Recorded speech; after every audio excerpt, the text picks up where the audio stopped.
Hey guys, welcome to Darshan Talks or a KLF Deep Dive. I'm here with the famous Craig Lipset. And for those people who don't know, Craig Lipset is so famous. Well, this is where you go. How famous is he? How And famous is he, Darshan?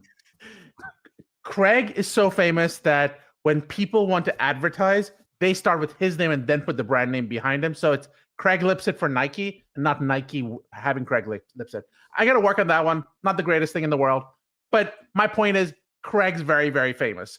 So I think Craig, it's kind of funny that you said of all the brands out there that would call Craig for an endorsement, of which there are exactly zero. The one you chose is Nike, which Nike sounds like a good brand. it sounds like a good brand. Has nothing to do with Craig, though. I don't know. Are you not a runner? I'm not a runner. I'm a hockey watcher.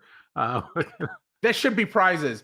I think the Philadelphia fans would win so much if we were just awarded prizes for being passionate.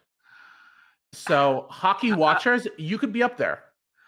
I will say, so we live in New Jersey, and we're raising Bruins fans, Red Sox fans, all Boston sports fans in our house. And when there was, we were living here, and the kids were young, and we're like, oh, let's take them to like a more local Bruins game. It's hard to throw them in the car and drive up to Boston. And my wife saw that the Bruins were playing in Philly, and I'm like, oh no. I'm not taking little Bruins fans to Philly for an away game. I'm like, I'll take them to the Islanders. I'll take them to the Devils. It's docile there. Rangers, maybe, but Philly, no way. But I will give you props for Gritty, best mascot in all of sports. See, here's the problem. I know nothing about sports.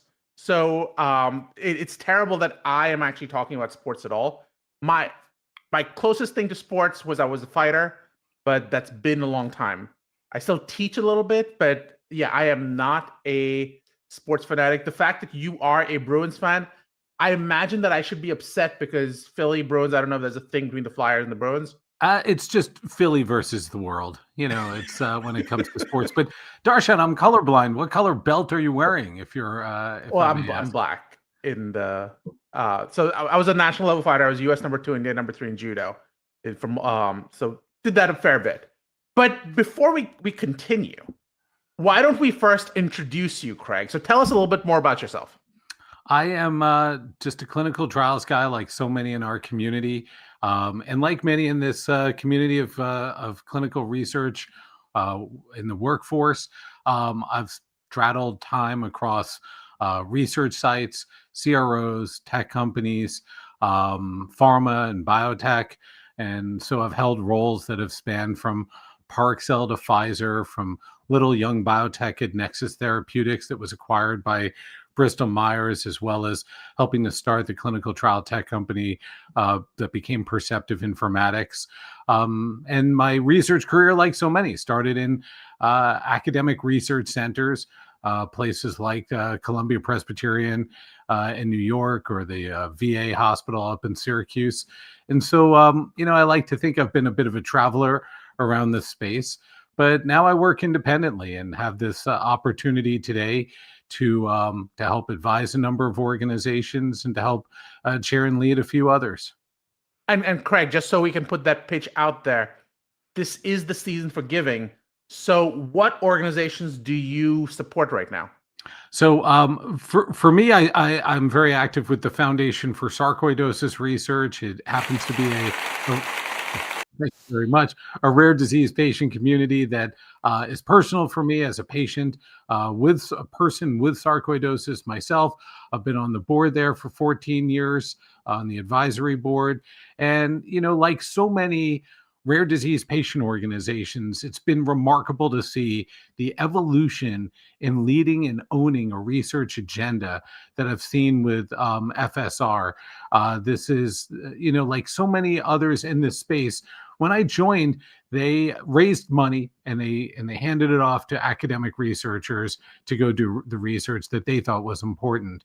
And today, this is an organization that still closely partners with academic groups, but they own a research agenda. They own they take responsibility for filling the gaps that have prevented industry from being able to properly pursue new therapies in this area, and it's worked. We've seen biotech and pharma companies with phase 1, phase 2 studies in sarcoidosis, which we'd never seen before.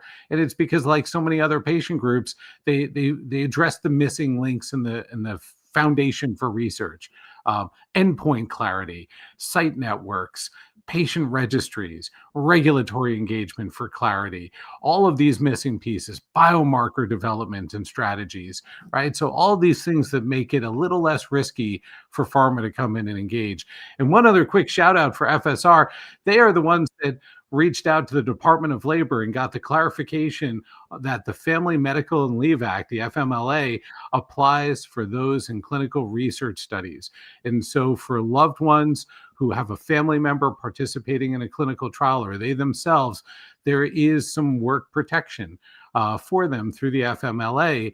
And FSR had gotten that clarified just last year. It's a great headline. We had a stat piece covering it just a couple of weeks ago. I think there's some great pieces in there. And I think maybe we start by talking about 2025. Well, 2025, we're winding down the year. And one of the key portions we could start from, we could talk about, is the rise of patient centricity. But we've been talking about this rise for, I want to say, the last 10 years. I'd argue the last 30 years. So the question is, why is the rise happening, but we're not getting sort of the traction we wanted? I just putting my own pitch out there. I represent I'm board of the Emily Whitehead Foundation, and we support rare diseases as well, and using cutting edge therapies like CAR T. So it's a new thing for me. This is my first year. I'm actually chair of the foundation of the board. So I'm gonna manually add the applause. Thank you. It's tremendous. It's a huge commitment, Darshan. It is. And that's my question. It's one of those things where we're part of this. We're trying to push that forward because it's so important. And as we do it, I do go, are we effectively Sisyphus, just pushing that giant boulder up the mountain only for it to keep rolling back? On the other hand, I don't even know if we're pushing that mountain, that boulder up. So you pointed out some things that came out and you were like, here are some of the reasons. You pointed out to endpoint clarity, you talked about biomarkers, you talked about regulatory clarity, but that's not unique to patients. Why do you think that we simply haven't gotten the traction that we should? And what did 2025 offer that didn't work out? You know, I think that industry certainly likes to throw around these terms like patient-centric, and now they throw around terms like site-centric. And I think just the fact that you see all of these getting thrown around is a reminder that while well-intentioned, we under-resource these different opportunities by spreading ourselves around so many. And so there are lots of boulders that we're pushing up lots of hills, but instead of applying our army against any one challenge, we apply two bodies against that challenge, right? And so we leave those people to keep pushing it up the hill and to try and fight the fight for diversity and representation and inclusion, or for improvement in access for patients to be able to participate, or to make it less burdensome for research staff at the study site to make the studies happen. We say the right words, we under-resource in all of these areas. I was visiting a biotech in Cambridge, a large biotech, a small pharma, mid-sized. Okay, it was a pretty big company in Cambridge. And GSK. It was fun.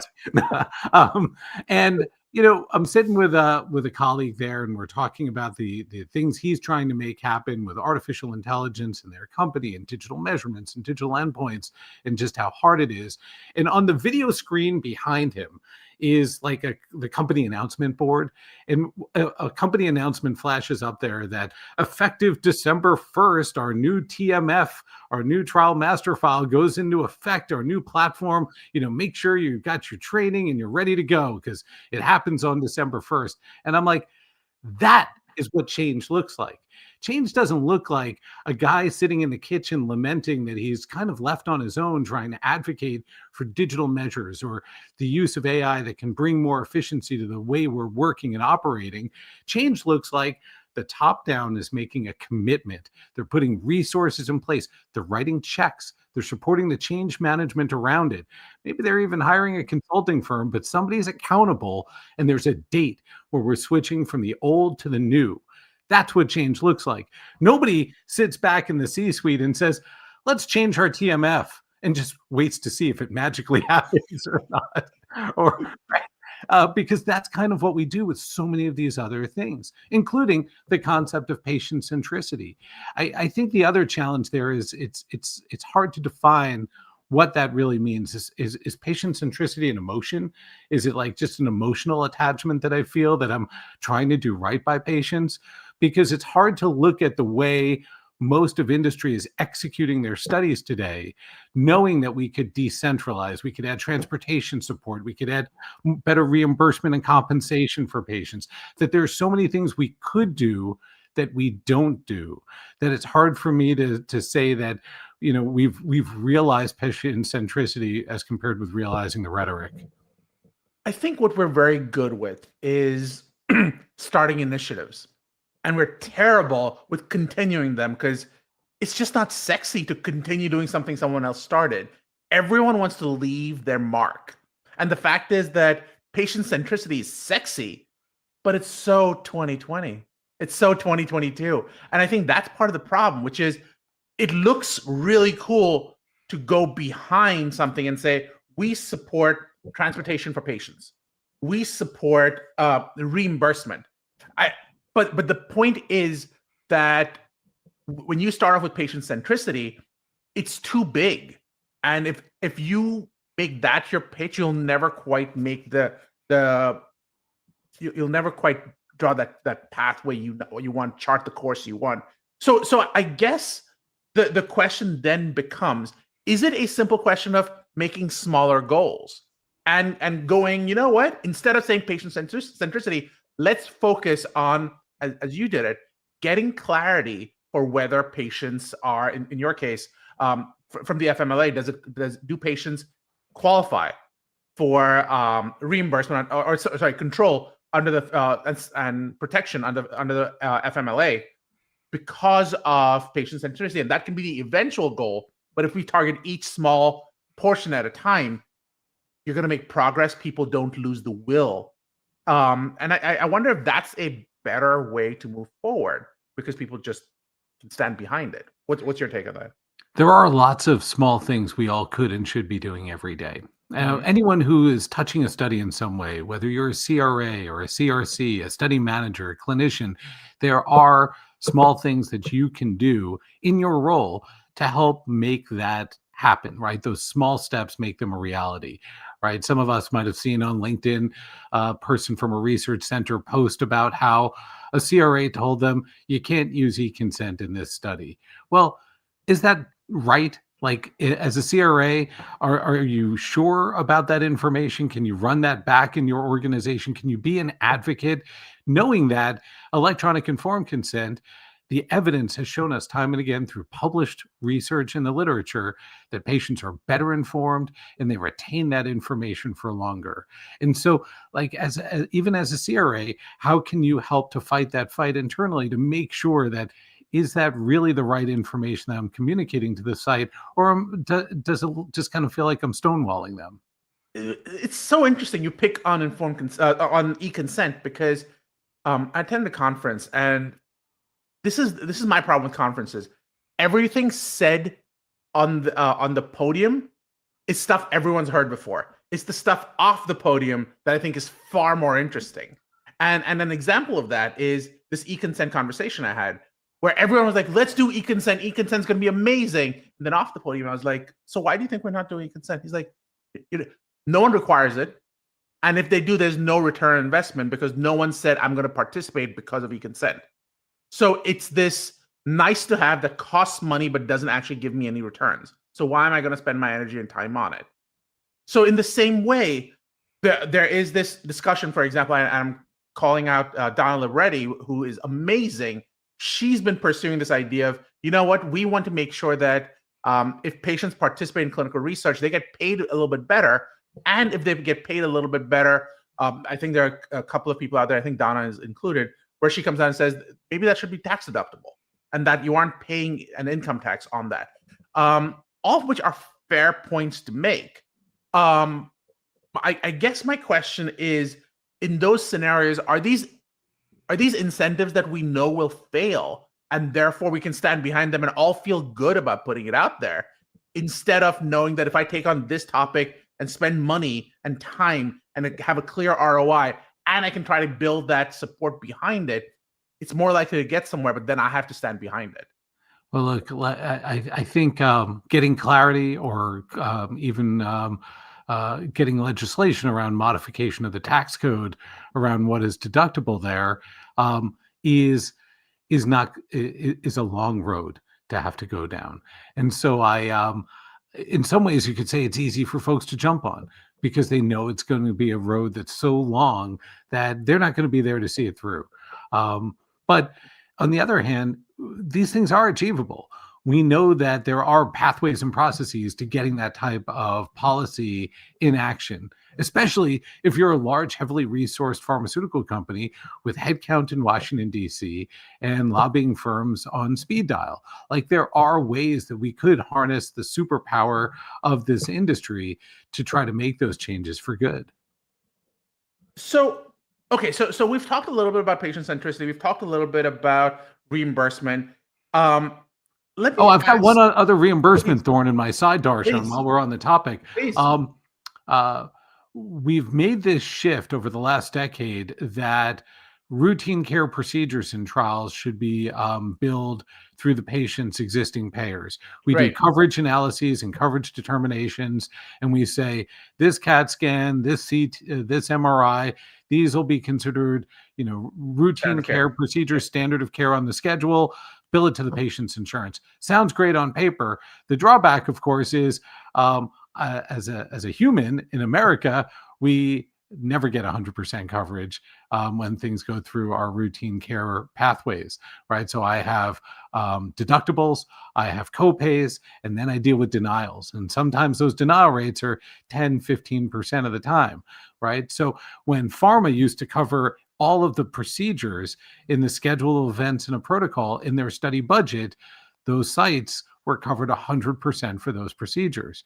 When we tell them you're going to do this coverage determination and these scans are going to get run through the patient's insurance company, now all of a sudden I'm paying bills while I'm in your study. And if there's a denial of coverage, who's eating that cost? Is it coming back to me, the study participant? Is the site eating the cost for the denied claim?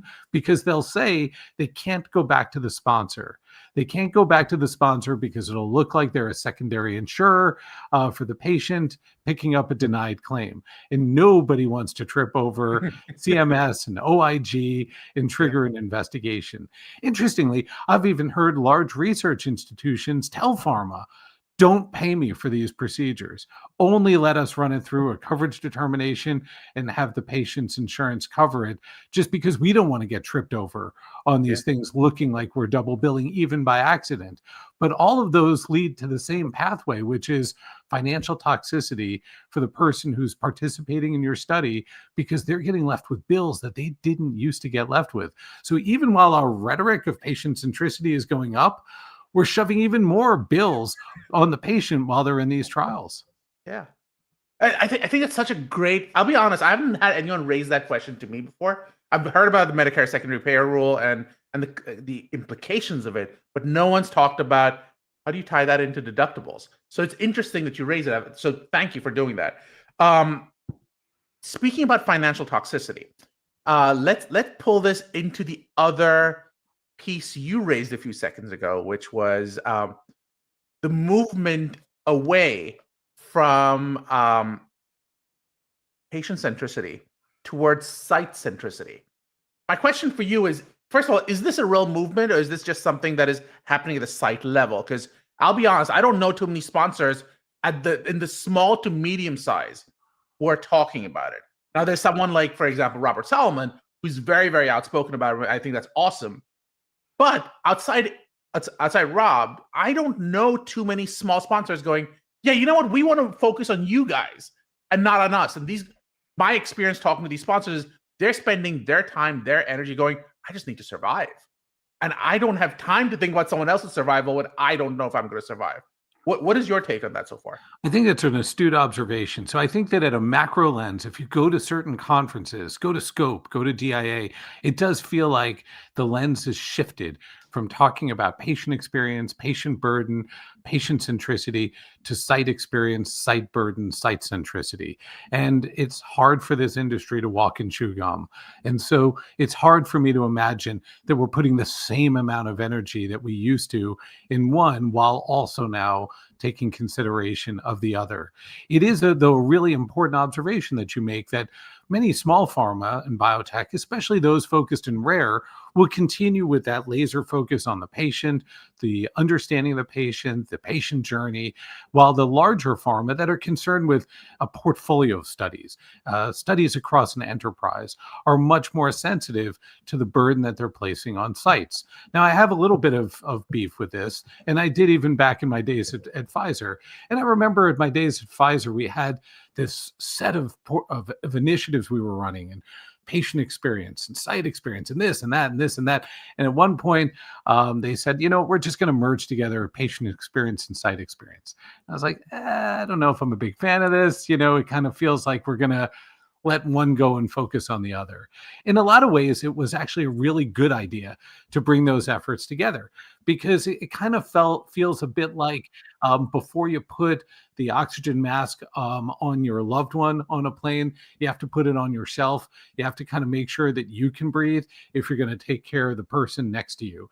And that, I think, is one way of thinking about the importance of supporting sites and site experience in order that we can also improve patient journey and patient experience.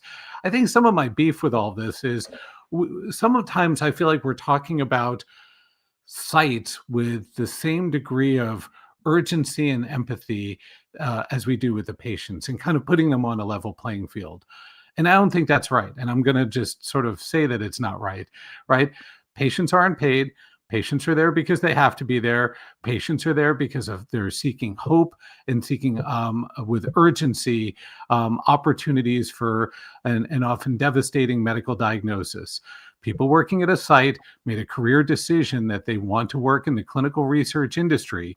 And while I'm not saying that they should be abused for that or be underpaid for that, there is a long stretch between making a career decision to work in a certain field and being a patient with a devastating diagnosis seeking a treatment option. I think the other thing that I have a bit of issue with is we talk about the site as if now we've personified a building. A site is a physical location, right? People work at a site. So the people are study coordinators and investigators. Their experiences are radically different. And we kind of bundle everything together and say, we're creating burden for the site. Well, I think the only way we create burden on a site is if I put a crane with a wrecking ball leaned up against it, right? But the humans inside of the site are very different. They have different roles and responsibilities, and what is burdensome to them really varies quite a bit. The other thing I'll call out is, what is a site, right? Because we're kind of lumping these all together. And if you follow like private equity investments, some of the sites out there seem to be doing very well these last few years. And so if they're doing financially so well that private equity is throwing money in a competitive way to roll these things together, then why is it that their staff are being treated in such an ineffective and poor way, right? So there's different types of sites out there. And so I think the generalization doesn't do justice. I think that we are dehumanizing the actual people study coordinators and investigators. It's their experiences we should care about, not this amorphous building called a site, because, I'd like it to still stand, but I'm not as empathetic towards a building. And I think my last point here would be, to me, this all comes down to budgeting, right? If we're talking about burden, we all have burden with what we do. Are we resourcing the people doing these tasks appropriately to manage the burden that's being passed down? And so, are sites requesting the right budget? Are they getting the wrong budget back? Are they using the dollars that they are getting in ways that can support the proper resources to deliver the study? So I feel like there's a few misses here when we're talking about burden. Sometimes we can't remove burden. So we have to understand it, we have to empathize with it, and we have to resource it appropriately to get the job done. You mentioned burden. It made me think about why 2025 was different. 2025 saw the rise of the Trump administration that said that we're going to rethink a lot of the stuff we're doing. Specifically, they pulled out that overhead, and well, they didn't pull it out as much as significantly lowered it. But for the larger sites, this was what allowed them to be operational. What do you think 2026 looks like as a result of these overheads being taken out? Because I'll give you my take on it. The overhead represented something accurate, which is these are actual costs borne by sites. What it also represented for these larger sites was a profit margin. The question is, at what point have you gone past a reasonable profit margin into usury, I forget how it's pronounced, profit margins? And that's what I would argue the Trump administration was targeting. So is 2025 the death of large sites and the rise of the smaller sites? And is 2026 going to see that happen? It's an interesting hypothesis, right? The flip side is those academic sites, are they even more desperate and hungry and willing to compete harder for industry sponsored research because of the lack of budget and support that they would need to get the work done from federally sponsored research? It does feel like in 2025 we've seen this pattern, not to get political on reds versus blues, Right. but we've seen this pattern of taking things down as institutions without necessarily investing in what's supposed to come next to make sure that we're addressing our goals here, right? And whether you say our goal is to have a competitive biopharmaceutical industry, whether it's to compete with China and win in America, whatever your goal may be there, I think most Americans believe that we should have infrastructure in this country to support medical research. I don't think that most Americans aspire to a future where they have to fly to China to receive medical breakthroughs, because we kind of dropped the ball for this decade. So I think that this question to me is, with all of there's this notion to me of like creative destruction, and we focused on the destruction, and now we have to focus on the creative, right? There's pillars around how research has been funded and supported in this country that have been broken down, and now we have to figure out how to rebuild or reinvent. Does that mean it's going to be more private sector standalone research sites and research site networks that fill that gap? I'm not sure.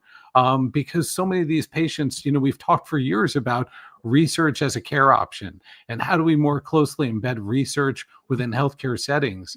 I have great respect for peers that are running these big site networks, but if they're not integrating with how local care is being delivered, it seems that that's running the opposite direction from research as a care option, when our care delivery locations are no longer capable of supporting research within.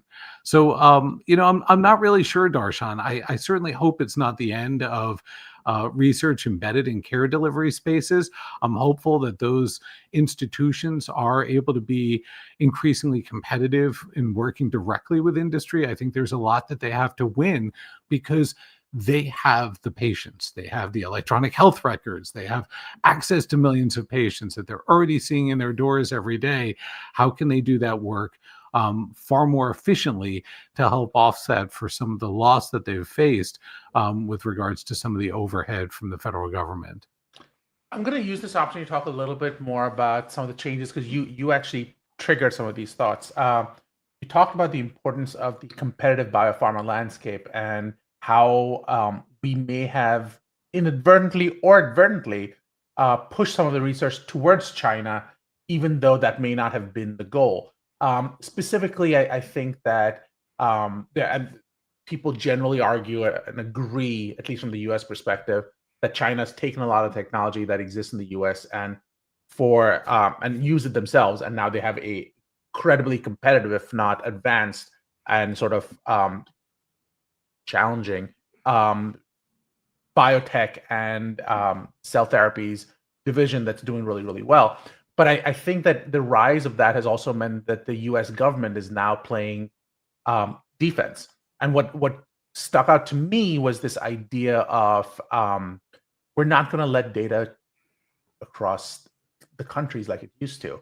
So the DOJ, for the first time, put out its bulk data rule, which I've never seen before personally. Have you heard of this, Greg? No, tell me about this. Yeah, so the bulk data rule is basically we don't want patient data. Well, we don't want data for individuals to go across to it's like 7 countries, and one of them is China.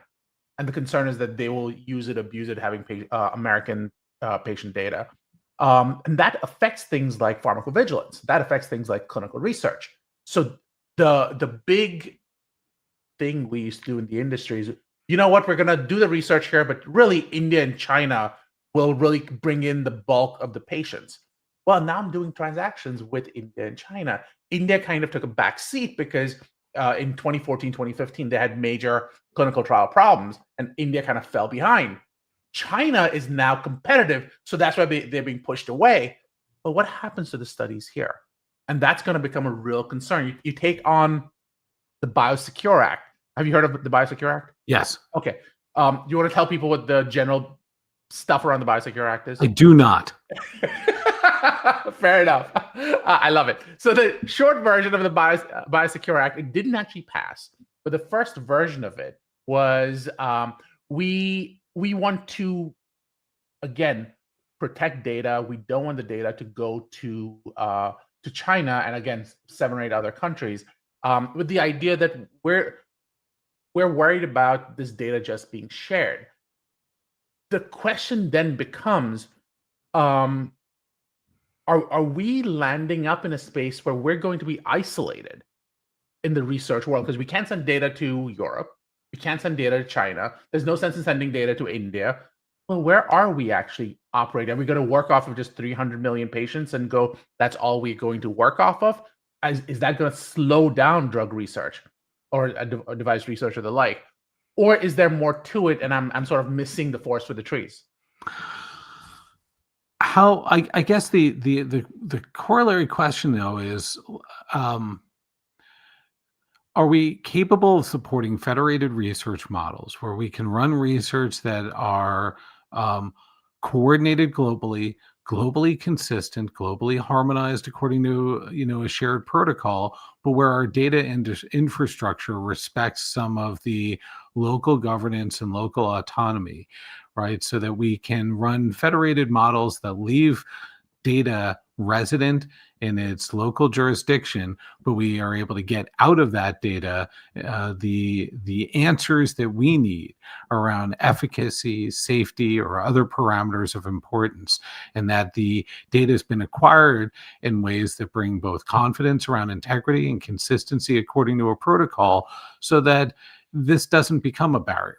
It just becomes the way that we're doing business, that we're not shuttling vast amounts of data from one country to another across potentially politically tenuous infrastructure, but instead we're taking advantage of different federated models. So correct me if I'm wrong. I'm trying to understand what you just said, because I was mostly caught up in the word federated models. I was like, that sounds very important, but I don't know what it means. So when I think about like I'll give an example there. Like working in pharma, we love accessing people's health data, right? Yeah, We there's a lot of good things that happen from it, and a lot of good research questions that can be answered.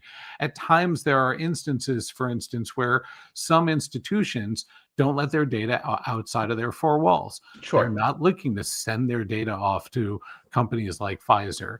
And so, Right. in different federated models, that data can stay where it is, and different types of analytics, queries, or other even more sophisticated things can happen on their side of the firewall. And what we're getting back are the answers, the results that we're looking for, the learnings, rather than the data itself. And can we run these types of federated models? So I'll give an example, actually. One very prominent company that was originally built as a federated model was Trinetics. Which was, at its time, really kind of at the forefront of letting sponsors run these kind of distributed queries. Where do patients exist that match my eligibility criteria that I'm drafting for a study? And rather than in the original Trinetics model, rather than try to centralize and grab data from all the institutions and drop it in a central repository, it was more of this distributed query that I could sort of ask the question and it would get pushed out to hundreds or maybe even thousands of sites. The query would get run locally and the answers would come back. And those types of federated models let data holders sort of maintain their sense of control and autonomy and jurisdiction and governance, but still let questions come that need to be answered. I think the advantage of the federated model is the fact that in the end you can go query the actual data.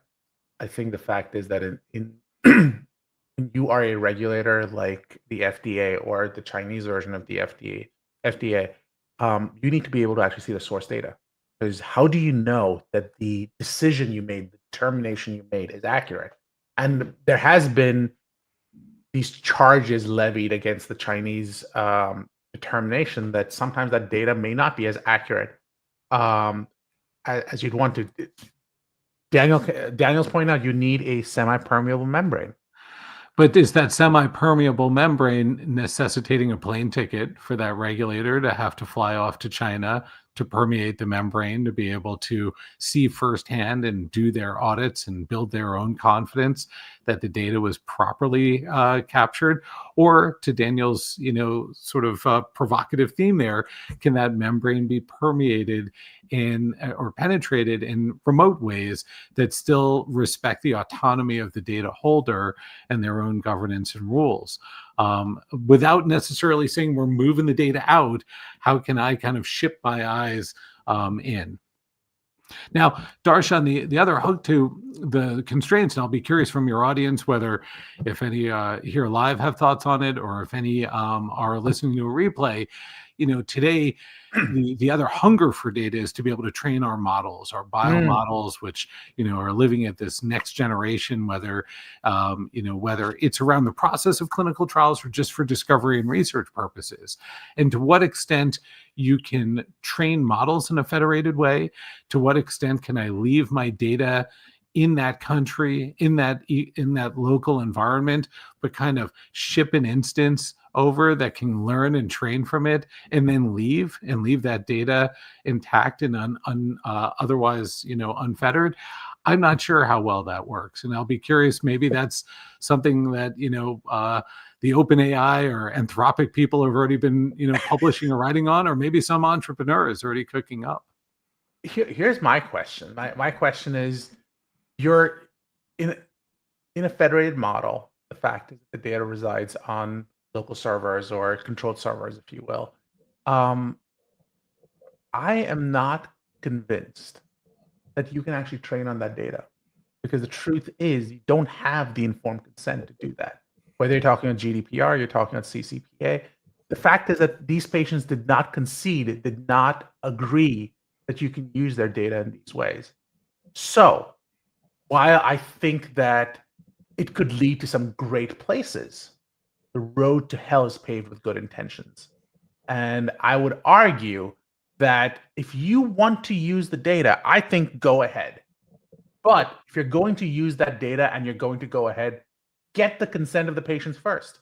This idea of us saying, ooh, can we sort of just ignore what happened in the past and just move forward now because we have a new tool, a new toy that we want to use now? I don't think that that's how you have to work it. You have to go back and get the consent, or the FDA needs to come up with a new mechanism where such consent is obtained. And I'm not even convinced it's the FDA. This might have to be a federal, multi-agency. You know what? We're going to throw up an ad and say, if you've given this data, you have consented implicitly. If you want to opt out, we will agree to that.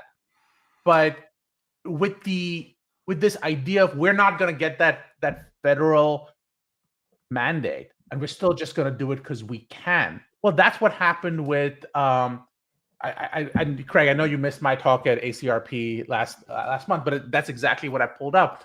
Claude, I think, landed up paying 1.5 billion, is my recollection, and then New York Times and OpenAI settled. So we have this dichotomy of how separately owned data was being used. In the case of OpenAI, I believe they came out and said that it's fair use. In the case of Claude, they said not so much. And now today's or yesterday's news was OpenAI may settle with authors, in which case maybe it wasn't as clean as they thought it would be.